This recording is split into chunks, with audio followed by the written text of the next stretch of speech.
There's so much going on here. I literally have like 70, 80 almost books here, and I wanted to do my first YouTube video on the books that I read this year so far. See, like half of my bookshelf is kind of empty right now because I have them all scattered around my room. I have my Goodreads open, and we're gonna go through all the books that I read in the year of 2024 so far. So for my reading challenge for Goodreads, I put 50 books because here's the thing. I got back into reading in March 2024. I think I made a really good progress because like since March 2024, I read 74 books to be exact, which I'm so proud of myself. I think reading changed my life completely. Now I categorize all the books: my sweet romance, my mystery thrillers, my dark romance, which is not a lot, but like I also have some fiction sprinkled in there. I have my fantasy books, romantasy books, everything in here. So I want to start off with mystery thriller books because this is quite a lot. Like you can't really see all of them, but I have 21 books in total over here, and there's some books that I read on Kindle Unlimited, which I will get into it. Books. I'm not gonna go in like really specific details because this video will be literally like 2 hours. I am gonna start out with The Housemaid by Freida McFadden. This book single-handedly got me back into reading. I read this book and never looked back. This book was so fast-paced. I went to Colorado for a ski trip, and I don't ski, so I was in the house all the time. So this literally gives like Verity by Colleen Hoover vibes, and I read a lot of Freida McFadden books after this one. I will say, although this was my first ever book that I read from Freida McFadden, this is not my favorite book of hers. The Locked Door. This was pretty much giving Flicker in the Dark vibes. This book is about a girl that her father is a murderer and she doesn't figure it out until you kind of see it within the book. I don't want to spoil it. This is like one of her new releases. I would say the setting was not my favorite thing in the whole world. The setting is in the woods, and I was kind of sitting on the edge of my seat the whole time. It's giving me so much anxiety. Was it still good? It's Freida McFadden. It's always going to be good. The Coworker. That brings us to The Teacher. So this book itself was a little disturbing. It was a story of a relationship between a teacher and a minor. And so it was kind of like, do not disturb. This was such a good read. I listened to this on audiobook and it was amazing. Then we have Housemaid's Secret. This is the second book of the Housemaid series. I haven't read the third one, to be honest. I kind of started it, but I didn't really like it. But this one was so good. I love Enzo and Millie and the inmate. I know I'm like giggling at stuff, but like these books are literally about like murders and stuff. Never Lie.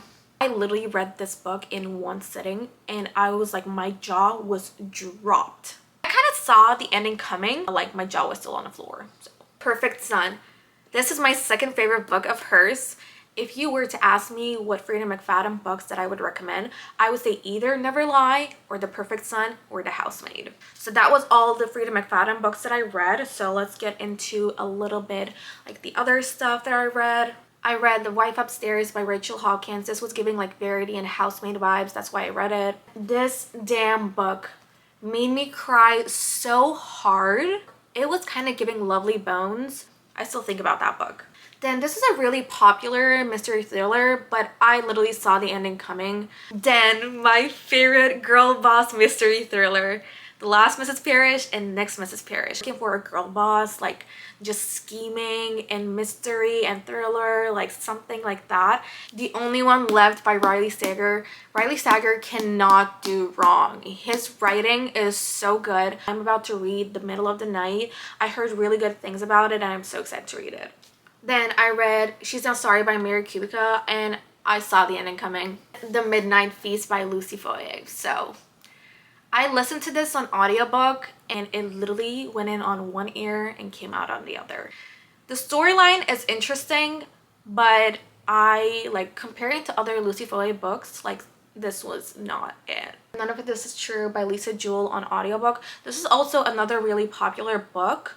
and I heard that this is becoming a series or a movie. I'm not sure, so I'm excited to see it because I enjoyed listening to it, but like it wasn't groundbreaking.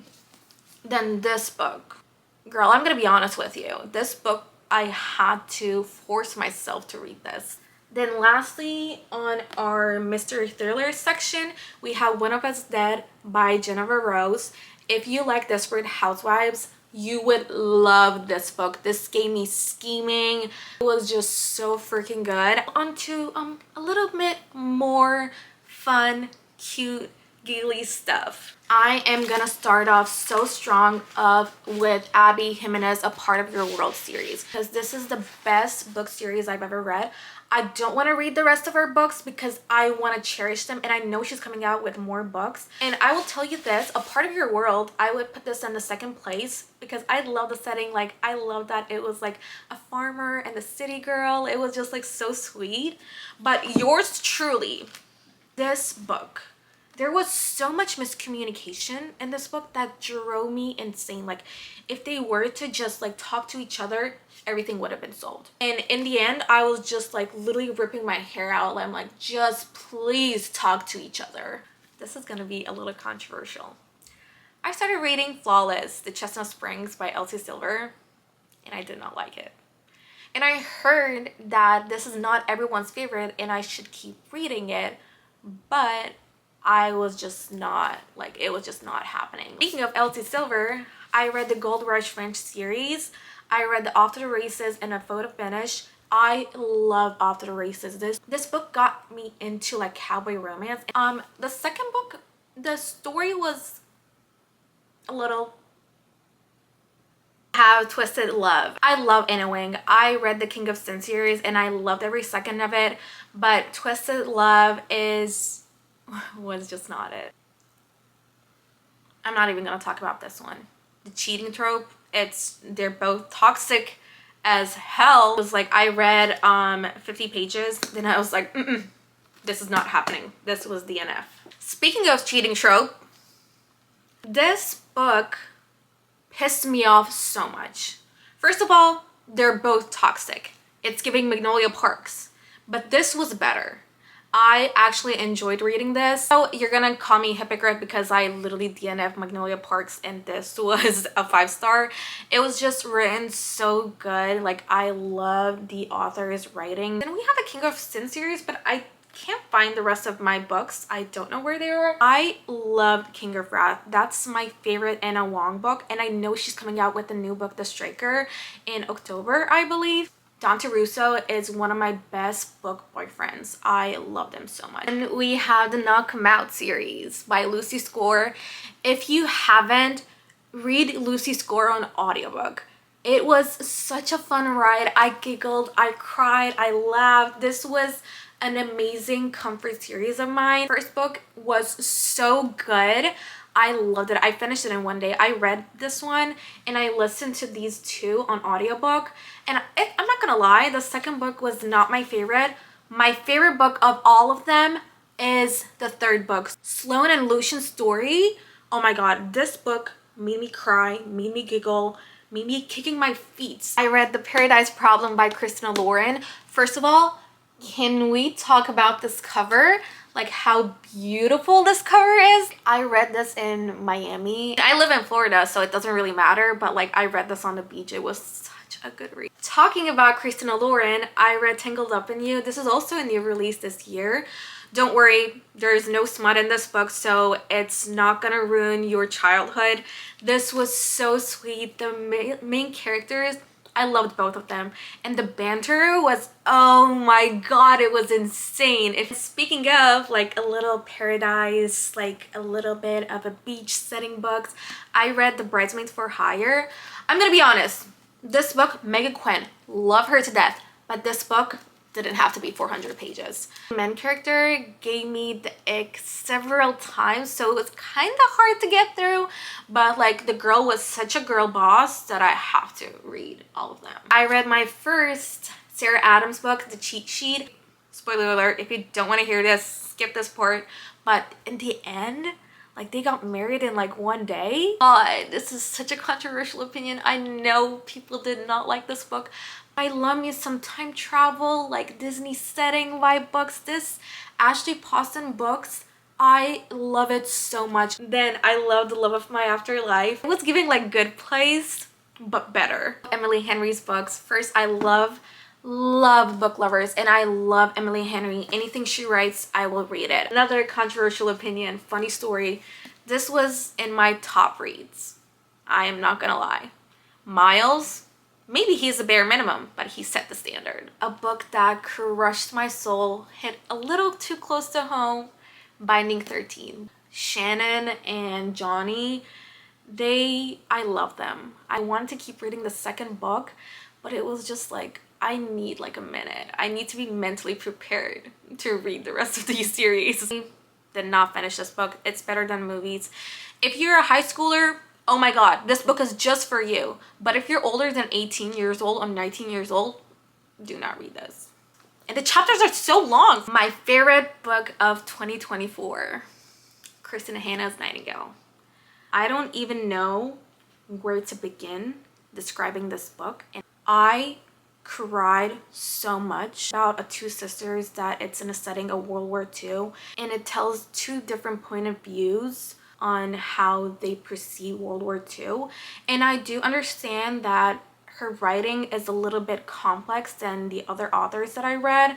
Like, it was just kind of hard to follow which one was which, but I loved it. This made me buy all Kristen Hanna's books. Like, now I have 4 dark romance. First, the book that I read is The Predator. I finished The Predator, but I didn't start on the second one. That's the thing about me. Like, I start a series and I'm like, oh, I'm not gonna read the second one. I read the first one, and then like it just needs to hook me in so much that I have to read the second book.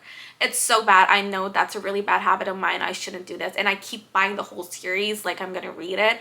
Oh, like I told you, if you're into dark romance, this might be a really good choice for you, but this was way too dark for me. Another one. I told you, I don't think I'm a dark romance reader, so keep that in mind. Oh, I know that they changed this cover, so it's not this cover anymore. It's like a newer version. It's giving like Criminal Minds. So last but not least, we have our fantasy romantasy books. First, Powerless, a 5-star for me. I love Kai, I love Peyton, I love Kit. I don't care what anyone else thinks. I love Kit so much. It's little villain era and I'm loving it. And I read Powerful. Enough said. I read Reckless. So I do think since it's the second book, there was like a lot going on, but at the same time there was nothing going on. Just not giving what I thought it was gonna give. The Hades and Persephone's series, and I'm gonna be honest, I love Touch of Darkness. As you can see, I finished this in one sitting. Then I read Game of Fate, which is Hades' point of view, and I also loved it. Then I got to Touch of Ruin. Oh my god, Persephone, girl, you are pissing me off. And this straight up felt like just like they were not communicating, and they were just like the whole time, and it kind of pissed me off. So I love me some Hunger Games, like Divergent vibes books. Like, it's vampires, like Hunger Games. I will say I saw the ending coming. Like, I tried to read this 2 times.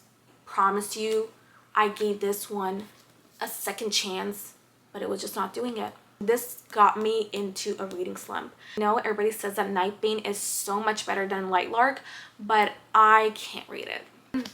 Once Upon a Broken Heart. This is also a soft DNF, but only because the age gap is making it so weird for me. I loved everything about it. Like, I love their like a little like slow burn, but, and I know I should keep reading, and I'm gonna keep reading if I can. I read ACOTAR, another controversial opinion. I did not like ACOTAR. And I DNF according to Mr. Fury, and I know you're gonna be like, oh, that's the best book. I know it's the best book. Enjoying, devouring the Throne of Glass series right now. As much as I did not enjoy ACOTAR, I think Throne of Glass might be the best series I've ever read in my life. But I love Selena, and I know her name is not Selena anymore. Please don't come for me. I haven't read that book one yet. I got spoiled. Please don't spoil it for me. I know a lot of people say to read Assassin's Blade first, then read A Throne of Glass, but I feel like if you read Throne of Glass, then read Assassin's Blade, a lot of things makes much more sense. So yeah, that was all the books that I read in 2024. Ever since March, I want to put it out there. Yeah, if you guys want to see more book videos, you can subscribe to my channel, and you can also follow me on Goodreads. I will put the link in the description below. So yeah, happy reading!